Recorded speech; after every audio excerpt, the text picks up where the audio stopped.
Welcome back to Anime Beyond. Today we're going to react to episode Got Him. We ain't got no episode today. Oh no! But today we want to do something a little special since, you know, someone want to go ahead and hack into Toei animation and steal all our fun, you know. But they're probably watching the episodes right now, eating that popcorn. Yeah. Anyway, today we just kind of discuss more about things that we enjoyed about the series so far in Dragon Quest. I know that y'all like Dragon Quest. We like Dragon Quest too. And because of y'all, we're into this. You know, you deserve to know why, right? You deserve to know why we like it so much. So we want to. I mean, I'm pretty sure we've told them why before, right? Yeah, but not like this. Yeah, we haven't told. See, we haven't done it like a format like this. Right. So this is like official. This is your official. Yes. Like we like this. Yeah, we're wrapping all the summaries into one, I guess. Like Yes. we've ever given them before. Basically, we want to talk about specifically Avan students. Cool decision. So Leona, she, in my opinion, was the outcast. Obviously, she becomes part of the clan because Queen Flora tells her, you know, you should be part of this. So really, I wonder if Flora should be up there instead of Leona. Flora's the one who got. She got it from him directly. But we don't know much about Flora. But we don't. I'll say about Leona, my favorite things, you know, she's responsible. She got all this thing going, princess or queen at a young age, whatever it is. Oh yeah, she's hilarious. Yeah. She's always instigating. This is my favorite thing about her. She's like, hey Amy, or hey Ma'am, Yeah, listen to what they said about dude, that. She's so funny. She does start up controversy. Yeah. A lot. And in a weird way, that's kind of why I think her and Dai are good together. It's a weird thing, but yeah, she is a good leader, and she kind of like what you were stating. She's good at you know, not only carrying herself but holding her composure when things go south, which is like a true testament of someone who is in a leader role, like her, like she is. She's a queen. So I'll give that to her. And she knows a lot of. She's really knowledgeable about, you know, certain spells. Like, you know, she passed the Glimmer, and amongst other things, and other spells as well. So, you know, she is very dependable. Very noble woman. Noble. She's very noble. That's a good one. Yeah. Very noble ruler. Hey. She's a blue blood. I was looking at that one. She's a blue blood. She's a gentleman. I still want to say gentleman for her. I think it's funny. Spoiler alert: we're looking at synonyms. So, but no, she took the words right out of her mouth. There you go. There it is. Speechless. Never call someone man unless that's their name, because apparently people don't like it anymore. Hey, facts. And we live in Texas, and our parents raised us to say yes sir, yes ma'am. But I'm just saying now, and when it comes to this anime, there is a man. There is a man. That's it. So there's an exception, and that's where we're getting to our next topic. That's what I expected. Maam at first was kind of dead weight. Yeah, I'd basically say that. You know, I mean, and it's not nothing against her, but she didn't have all the. You know what? I will give her this. She didn't have what Dai and Pope had as far as like power wise. Yeah. She had a gun that was gifted to her by Avan, and it busted, so it was no good. So then she had no abilities after that, and then she noticed that. But what I appreciate about her is she grew, and she learned her own way. She took some time, listened to advice from Leona, from, you know, someone who is a noble, high esteem princess, and she went and trained, and she now look at her. She's like one of the strongest. Low key, I thought she was like the next One Punch Man. One Punch Woman. One Punch Woman. Yeah. Now she's like a huge asset to the team. I mean, she was the first one to beat a superior being. Yeah. I mean, honestly, Dai probably would not be here. Pope would not be here. Low-key, Hyunckel probably would not be here if it wasn't for her. So, I mean, what word would you describe? What word would you describe, man? I would describe Maam as a... It doesn't matter! Oh, it doesn't matter! I would describe Maam as a very caring person. We know that her color of the rainbow here, whatever it was love, right? And that's what you look back and you see that throughout. She didn't want to become a fighter, but Avan told her sometimes love isn't enough, right? And you gotta give him the old fist of justice, right? The knee of justice, And then we saw it with Hyunckel. She didn't want him to turn back to the dark side. She said, "No, I'm not gonna be your Padme." And then we see it with Amy. Her and her fight with Amy, how they're both going after Hyunckel. And she can kind of like learn people because of who she is. She looks at them, and except for Pop, she pretty much knows what's going in their head because of how she pays attention to people. I will say my favorite part of Maam is the decision, like you were saying, to listen to Leona, to go and fight. At first, I was like, okay, or to train. At first, I was like, okay, this is going to be good. She'll come back stronger. But when she actually came back stronger, that's just a bonus to me. Because someone who's a character who's willing to go past their limits. If you watch any sports anime, you know every team believes that they're going to be the one to win the championship game. And not all of them do. And that's what's like, you can get an emotional attachment to these other teams that lose. I would have been fine if she would have came back and not have been as strong as she was. But she put in the effort and she completed the training. But she went above and beyond what I could have even dreamed of. And she's become a big leader. We saw when they went on that trial run. Oh, yes. She was defending everybody pretty much at the end there. So I really have grown to appreciate Maam's character. And what we saw at the last episode, she was the only one who had hope. Yeah. Both Hyunckel, or it seemed like Hyunckel, and Leona were like, and then I was like, Gomi-chan, do something. But hey, y'all said Gomi-chan come in clutch, so hey, I ain't even worried. Maam is kind of like a mom. I wouldn't say more towards Pope than anybody. And I personally hated that in the beginning because obviously we saw how Pope's potential has grown throughout the series. And Pope, because of her, because he liked her, was trying to get up to where she would notice him, but she would always see him as someone who was helpless. I mean, she even mentioned that to Hyunckel. And so that's one disclaimer I would say about her that I didn't like originally. Obviously now I'm kind of past that for the most part, although sometimes I do have a little bit parts of me I'm like, I don't like that you said that, ma'am. But yeah, she's clutch, definitely. All right, that's cool. Now Hyunckel, that dude is my dude. He's been pretty. I've liked him since pretty much day one. I mean, his design, his moveset, his demeanor. He's a man's man. There's part of me that was kind of like, dude, stop being so cool. I was like, literally, bro. I was like, bro, like, save some swag for like Pope or die, something like, bro. Like, it's like he always gives just the right things to say. Yeah. At every moment, from before he came on to the Avan team, we saw him go up against Dai and the gang, and then when he gets defeated, Maam is kind of the ones who kind of changes his mind because. I mean, basically, we see that he was mistaken about Avan killing his father. And so he joins the team. What I appreciate about Hyunckel is he always has this humility, in a sense, to himself. You know, he's like, I know I've been to the depths, you know, of darkness. And I know what it's like. And, like, I'm not someone... It's like he knows himself well enough to where he's like, you shouldn't trust someone like me. I'm not as a good person as you think I am. And so he has that humility to him that I like.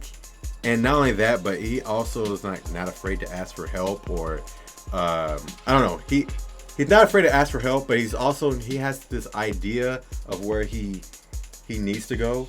I remember when he joined the team, he was like, execute me. Like, cause who knows if I'm gonna turn on you or whatever. Like, I deserve, justice because I did this, I did that.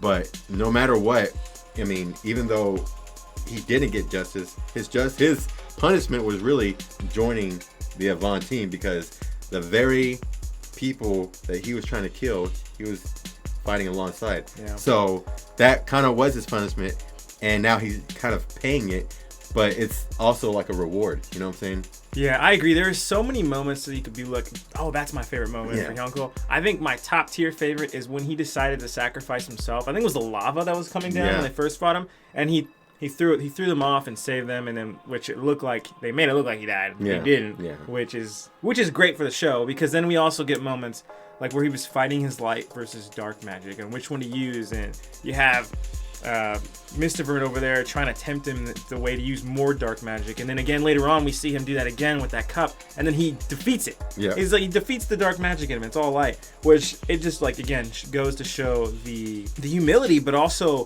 the commitment to whatever he's gonna do, sets his mind to, he does it. Yep. And then also going back to the humility, the fact that he admitted that he was wrong and was trying to make up for what he's done. Yeah.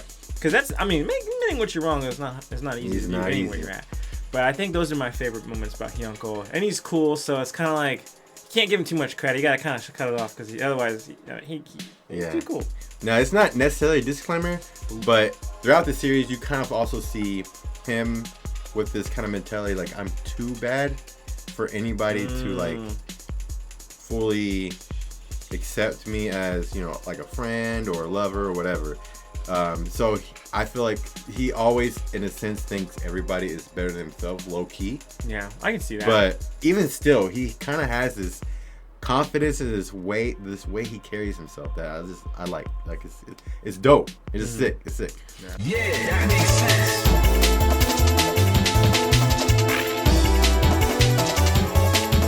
sense. Now, honestly, I should have saved this one for last. But I'm not going to. The protagonist got to be last. Yeah. Yeah, you can't cheat him out on his own show. It's named The Adventures of Die. Yeah. Oh, that's true. So, come on. Well, some people say it should be named The Adventures of Pope, and we'll probably see why next episode. What? No more. You mean telling me he's got more? I'm just saying.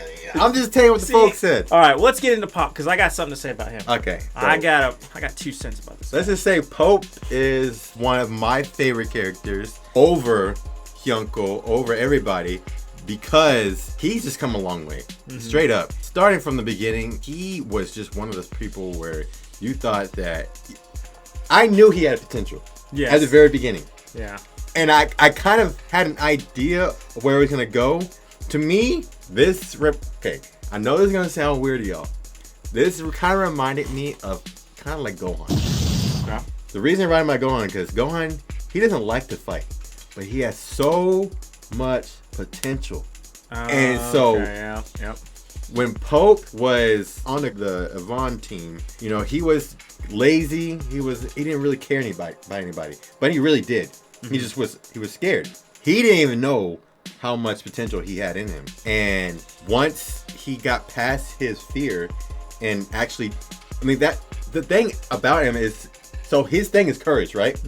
The thing about courage is you're still scared, but it's you're doing it anyway. Yes. So the thing is, he was scared, and the fact that he was able to do it anyway proves his character, like how great he is. Because you see that first moment where he gets scared, but he goes anyway to help die in them, and then you see kind of how he progresses and gets stronger and learns, and eventually sacrifice himself. Remember it versus Baran? I remember that. That was wild. I mean, he to that point where and then he becomes like a lethal weapon. Like people, not just any enemy. I'm talking about Vern. The big dog. The big dog. They start feeling like we gotta watch this one. Yeah. Not die. We gotta watch this one. Yeah. Because if we don't watch this one, that could be game over. And that's when I started really like kind of the game of chess and all that. Where you ended off with the whole sacrificing himself. That's my favorite moment by Pop, because everybody believed the lie that he's out of here. He's like, nah, man, I can't handle this. I'm dipping. Yeah. And he goes and tries to take on 4 people at the same time, knowing he's giving his life away. Yeah. And we saw how powerful he was, being able to take on 3 to an extent. He knocked out 1 immediately, and then was fighting the other one, but then he came back, and then thankfully Hyunckel came in to help out. But that, and then coming back and shooting from the afterlife. Too insane. Like that whole arc with Pop in there was insane. And he was honestly a character that I hated at the beginning. I was so tired of his excuses and his cowardliness, it seemed like. He was being more of a coward at the beginning than he was being courageous. And y'all were like, hey, stick with it. Stick with it. To see, I'm like, stick with it. I don't know how you gonna flip this around, but he did. And if you think about it, you could say this about all of them. But if if Pop wouldn't have started changing in that moment versus Crocodile, like that old man said, you would have regretted it for the rest of your life. Oh, yeah. The team might have already been done. Oh, yeah. Well, I think they would have been done. Yeah. Maybe even if you remove every piece, because then Maam has her time where she shined later on in the show, specifically when these two couldn't. And Hyunckel's done the same thing too. But yeah, I think it goes to the point to where not only did he help the team, from that point forward, he became a leader. We've seen him help emotionally the team. We've seen him help when no one else was there.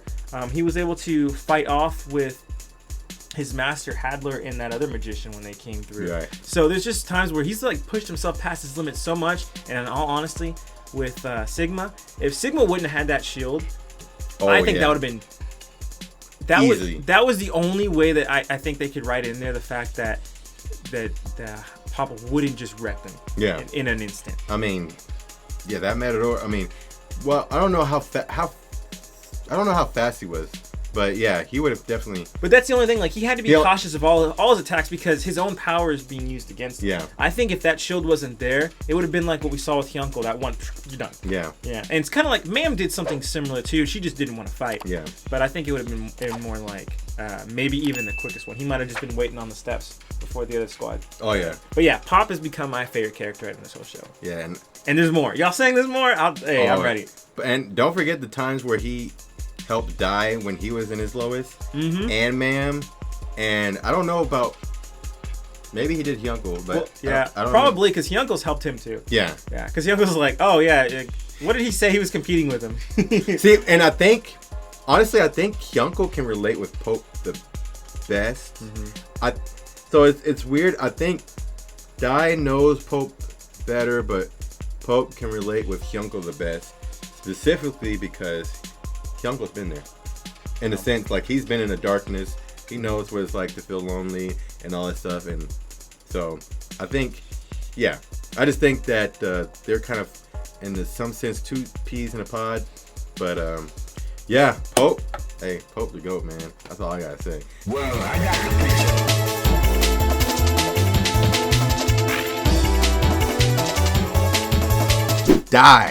Die. Hey, I know my favorite part from Die. It was when he first fought Hadler.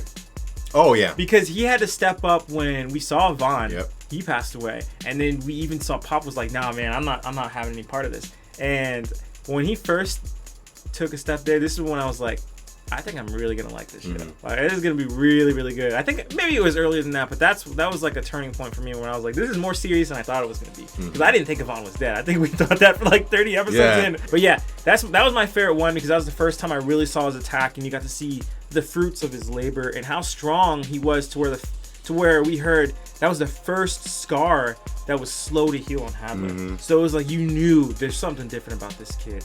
And there's something special about this kid, not just because of the crest, but because of the dragon. Yep. There was a lot of theories going around at that time. Didn't have much info on anything, but yeah, that was my favorite moment. I love to see how Die is like the hero that they always preach about in the show. Then the last minute, like that's when the hero arrives, and that's Die. He came back in Crocodile. Oh, there's so many moments. There's. Wow. I mean, the fact that he grew up, his life was surrounded by monsters, and then we kind of learned more about his story, which I'm gonna get to this later, but. With Baran. Okay. But he grows with monsters, and he has this already innocence about him because he doesn't judge anybody based on what they look like, whatever. He kind of accepts everybody freely. Yeah. He got Crocodile. He changed Crocodile. He changed Hyunckel. Low-key, in a sense, I want to say he changed Hadler a little bit. I think he did. A little bit. I think he did. Hadler became Well, we can get. No. Yeah. Yeah. Hey. Hold on. We'll get back to that. No, but Dai's definitely, he's changed a lot of people. Yeah. And he just has that character and that charismatic, personality that has that effect on people. And not only that, but he's really strong. He's really strong. Obviously, we see that battle between him and his father. We see the battle between him and Blizzard. Dude, I forgot about that moment. That was wild. He opened that third eye. He's like, dude, I was like, sheesh. And then just, his journey just fighting, enemies throughout the series. Yeah. And so, he has like a king-like presence. Yeah. Like kind of like because he's a leader, and you know everybody relies on him, and it's like Yeah. everybody waits for his order, Yeah. like because he's the strongest, so it's like okay, we're gonna do this, yeah. But kind of back up to Pope, he kind of has that nature too. Oh yeah, and Yeah. we saw it because even though you're saying Dai is a leader and he is strong and he acts like he has a presence of a king when he arrives, because like we even saw when he stood in front of those other kings and he arrived and fighting off the castle, everybody's like, oh, he's here. Yeah. But we saw him at his lowest, and we saw him when his memory was erased. Yeah. He's a kid. Yeah, He's exactly. still a kid, and then that's when it comes back, like what you're saying. Pop was able to be that leader in place of him, but also alongside of him to help him. Like, yeah, I mean, you know, I understand how you feel. Blah blah. I feel this way. Whatever. He's like, but you know, that's not who. I know who you are. That's not who you are. Also, I liked that whole moment last episode. It was like it was almost like father-son thing, but then you see Avan in the picture. Remember Vaughn? Yeah, Gramps. Yeah. It was like it was like Avan. It was Baran, and it was a Dai when he was doing his attack. Oh, that specific one. Yeah. That was a wild attack, man. That the one where he went against Hadler and he did that Giga Strash attack, and the one where he went against Vern and did his strash and like burnt him to a crisp at one time. Oh yeah. That was sick too. So I mean, there's a lot more moments, but those are pretty much my biggest moments that I can think of so far. So I mean, Dai, you already know. And he's got the greatest mascot in the game right now. He's got Gomi-chan. Oh, And you can't forget about Gomi-chan. Dude, My favorite moment in the afterlife. How was Gomi-chan talking? Yeah, I don't know. There's a lot of mysteries there. that's a mystery.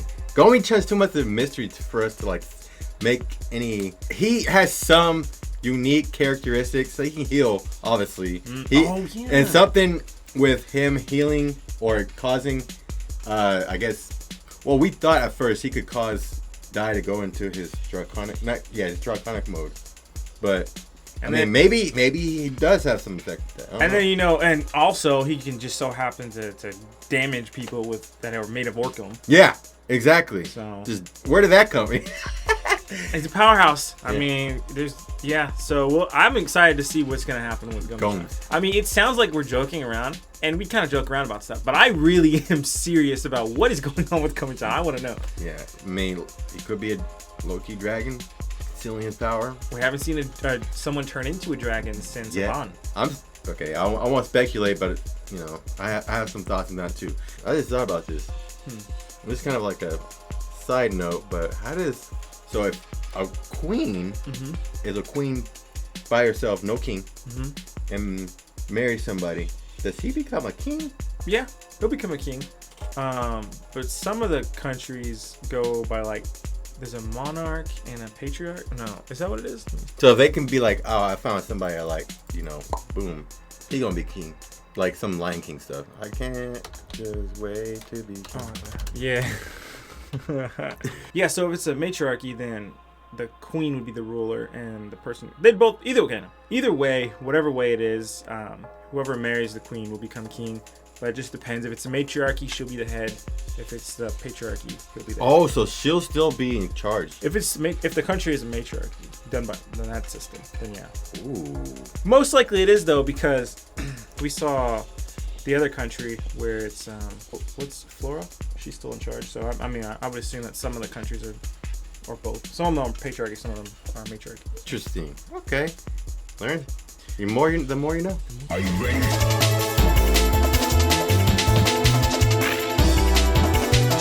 Baran. How do I compare Baran? Baran was my favorite for a long time also. Alongside of Pope. So I would say him and Pope, for me, were like tie. Honestly. Because Baran, oh man. Baran was kind of misunderstood. Until we didn't know much about Baran, and we kind of made assumptions about him until we heard his backstory. And then it made sense why he did what he did. Yeah. When he would find out about him losing his wife to humans, the very people that he was trying to save, he lost it. Of course he lost it. Yeah. Like, it makes sense. And from his standpoint, it's like, why would I ever dream of trusting another human again? But then comes Dai. Dai came into the story, and he was the only one that could change him. And like I said, Dai's innocent nature just changes everybody. And so, as a father, at first I thought he was going to be one of those cruel, rough leaders who was just going to use his son for his own gain against Vern or whatever. But turned out that this is kind of just my assumption, I'm assuming that he was kind of using Vern the whole time. Because think of it, they're both Dragon Knights. They're destined to be the ones that kind of judge the world, the creation, whatever. Because they were sent there for that reason, to kind of keep things in order. And obviously things were getting in chaos because Vern was in charge, and the darkness and all that stuff. But I think it's interesting because they had two. He was the first Dragon Knight. Yep. Dai was the second one, and Dai wasn't. I don't want to say he was an accident, but he wasn't. It was only supposed to be one in that era. Yeah. And so Baran becomes the first one, but Dai is the second. And so now you have two, but it's like, maybe we'll know a little bit about this later, why there was specifically two. Well, I think for a long time, I didn't know anything about him. And then they revealed that he was pretty much stronger than everybody in that league of villains that were there. And even Hadler was Hadler had no authority over him. Like, he had the title, but everybody knew it's Baron's show. Yeah. Like, he's the guy. Then we see him actually fight, and that fight was insane. And then he went to his draconic aura type form thing. What did he call it? Dude, I'm telling you, that was like Super Saiyan 4. It was incredible. That was his draconic form, yeah. Yeah, and the fight was great. And then afterwards, he just walked away, which was, I do think the whole time, he really did want Dai to be on his side. I mean, he even kidnapped the kid. Yeah. And then once he realized, it's not gonna work, and look at how well he fought against me, and he's trying to persuade me, let me go think about stuff, and then came back, and he ended up fighting alongside him. Yeah. And so that was really cool to see. Even Baron can change. The guy who I thought was like the biggest villain in the show, and I thought he was kind of gonna be the final boss, kind of sort of. Yeah, at the rate he was going, yeah. Yeah, and then he even gave Pop some life back. Gave him that HP. That was, I want to say that was the turning point. Yeah. After I realized what he went through with, his wife dying, that was kind of the turning point, because that was like, okay, now after this fight, I don't want to say Dai's knocked some sense in him, but it's like he's realizing that he probably can trust humans, but it's kind of like Dai was the key for him to be able to do that. And then not only that, to capitalize on that, when he fought against Hadler, and he went to that draconic mode, and he beat him like crazy, and he tried to take that core out. I changed my answer. That's my favorite part. When he stood there and you saw that there's burn marks everywhere except for where Dai is. Yes. That was my favorite moment. And then oh man, it was so sad to see him die like that. That was messed up. He went blind and deaf. I was like, bro, just. And then Vern oh man, don't get me emotional. Vern just. Hey. Vern needs a timeout. That's what Vern needs. He was over there doing this again. I hate that. Do you like that? And he's got a little face on it so he can smile at you when he does it. I can't wait to see Gomi-chan just bop him, man. What if Gomi-chan? Okay, I'm not gonna get into Gomi-chan right now. But yeah, Baran, and a character that I thought was gonna be crazy bad, and he was, turned into like a guy that you can depend on at the end. And at first, I didn't want Dai to call him dad. I was like, dude, don't call him dad. Yeah. Gramps raised you. This guy didn't do anything. Then he comes back in, and he kind of redeems himself, because you see, like you said, the history. Yeah. Not a great history. Yeah. Very, very sad things that happened to him. And the fact also that this guy was fighting someone stronger than Avan when the same thing was going on. Yeah. And you're like, what? Avan, we thought he was protecting the world, but it was really this guy? Like, crazy. Like, who's the real hero? That's what I expected.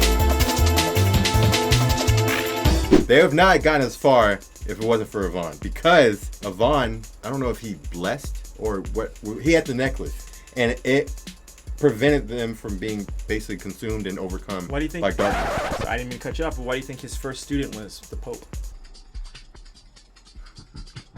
He did bless him. No, I'm just I mean,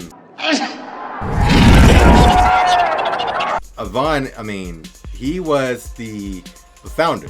He was kind of a quirky, kind of a weird. Suavemente bésame que quiero sentir tus labios besándome otra vez. He was he didn't. What I like about Avan is he didn't care. He did. He was about that life, and he didn't care who didn't think so. I mean, with that kind of haircut, you gotta have a lot of moxie. Like seriously. And I remember specifically in the episode where it was talking about Avan's kind of history. Mm-hmm. He was kind of just doing his own thing, cooking and stuff. Yeah. And then he was supposed to be like reporting or training or something.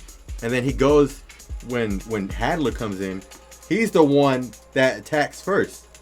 And he's been prepping, or seemingly prepping the whole time. Yeah. And so he's a force to be reckoned with because he plans ahead. And he I don't know, he seems to kind of give me Hyunckel vibes, basically. He knows what he's doing. Actually, you know what? Everybody kind of sums him up. I was going to say that. He sums up everybody because, like, Dai, he has fun messing around like that. And then, like, Pop, he's very skillful. And Hyunckel, he can be serious when he's protecting. And he also cares for everyone around him. Mm-hmm. So, like, he even cared for the monsters. Like, he didn't really hurt them like that. Yeah. But I think it's really cool because we don't know too much about him, but the little that we have seen, he's literally a guy who sacrificed his own life, all the power that he had to save someone, or to save his friends, and then he could turn into a dragon.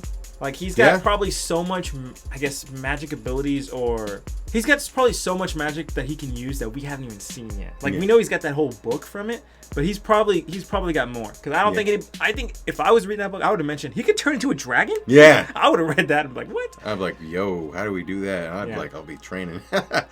But no, he's straight up the one of the.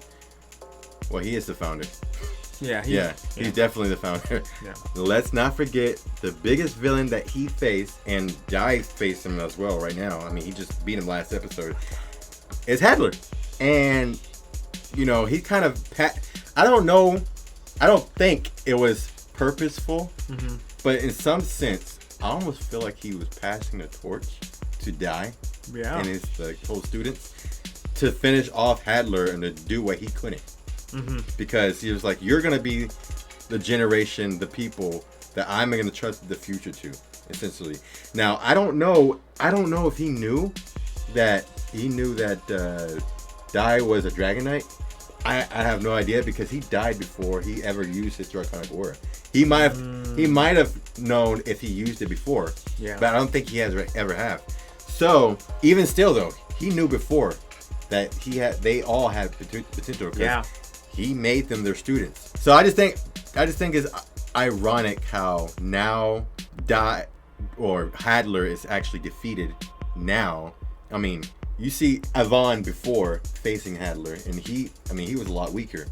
Now you see Hadler now, and he's defeated, and just see how much stronger the warriors have gone. And that's all because of Avan. I feel like it's all because of Avan. Did Maam ever get a chance to actually beat Hadler? Because I know we saw Hyunckel use an attack and wipe out Hadler. Hadler had to run. Dai's done it a few times now. He's made him on the run. And even Pop. Remember? Because they came in the forest with the old Zabor dude. Yeah. And then pushed him back then too. And that's when he wanted to become a super being. So I think Maam might be the only one, if I'm remembering correctly, that actually hasn't had a chance to take on or to defeat him. Mm-hmm. So I think it's kind of cool that, like you were mentioning, they're all kind of put together. They're all like Avan. Yeah. But they all separately, even with the pieces of Avan, they've all kind of separately beat Hadler. And even though he's been getting stronger and stronger and stronger throughout the whole fight. Yeah. Or throughout the whole series. I've been waiting for this.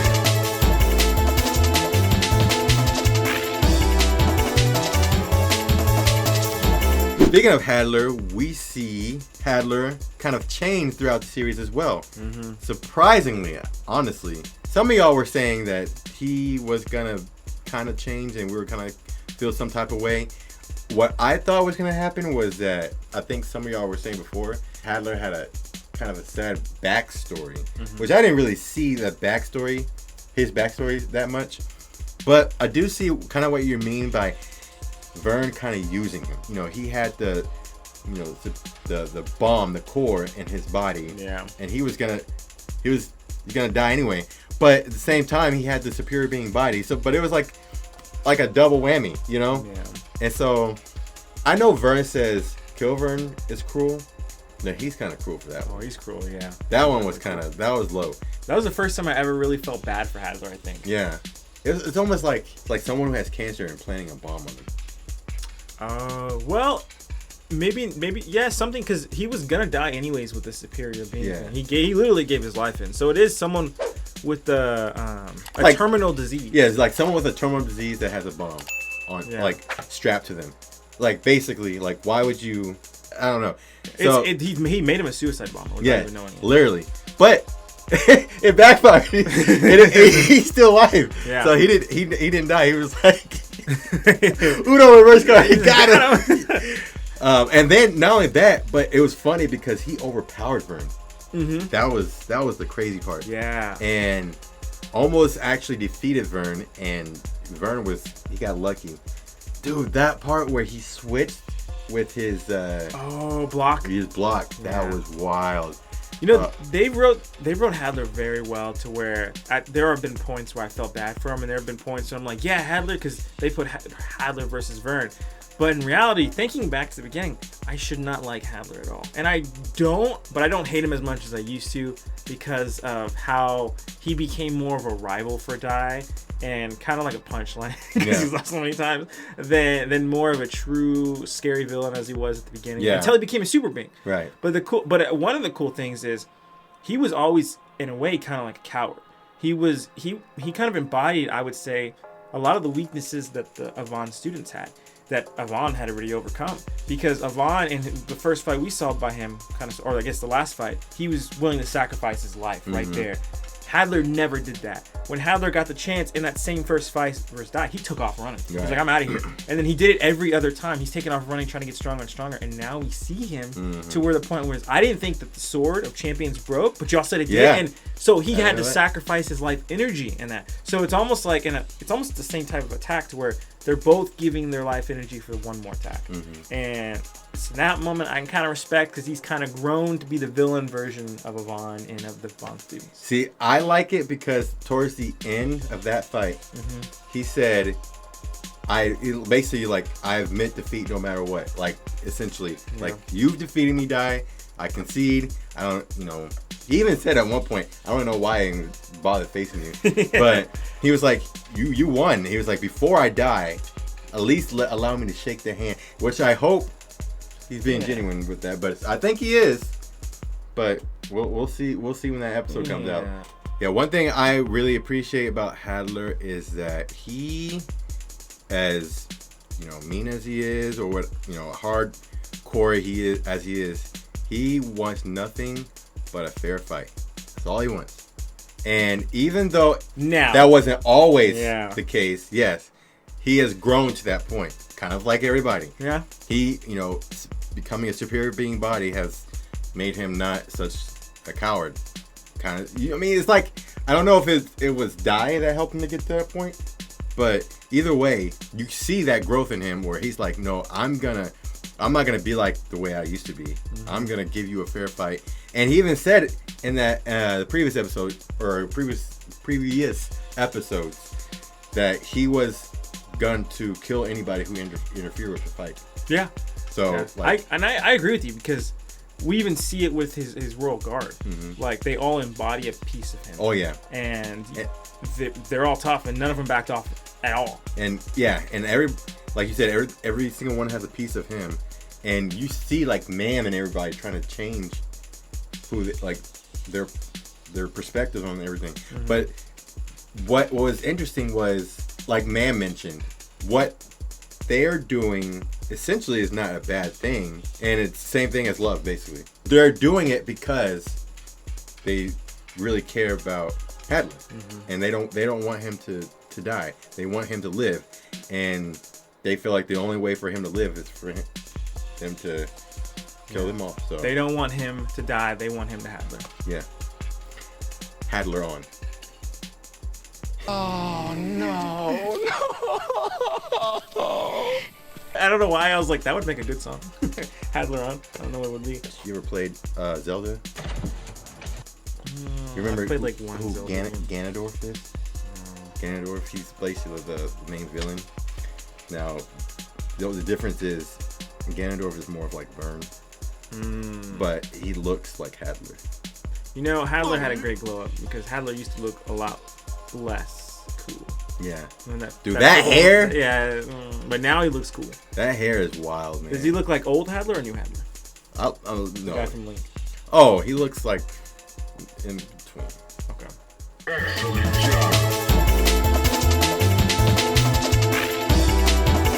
That's basically kind of our little list about Dragon Quest so far. That's how much we like it.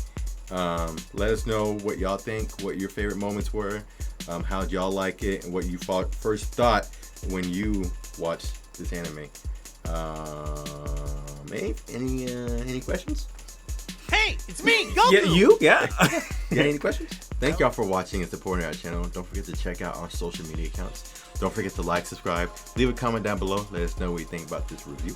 You can follow us on Facebook, Instagram, TikTok, Twitter, and Rumble. You can also follow our friends on YouTube as well. You got Jay Frizzle Claiming and Bloxin for gaming, Rich Aladdin for short films, and a feature film on tons of streaming services. Link will be in the description. Thought You Should Know podcast that discusses all things mental health, Org Text Away for sermons, and American Ruck for fitness and fitness merch. That said, I'm Devin. I'm Noah. And we'll see y'all next time. Peace.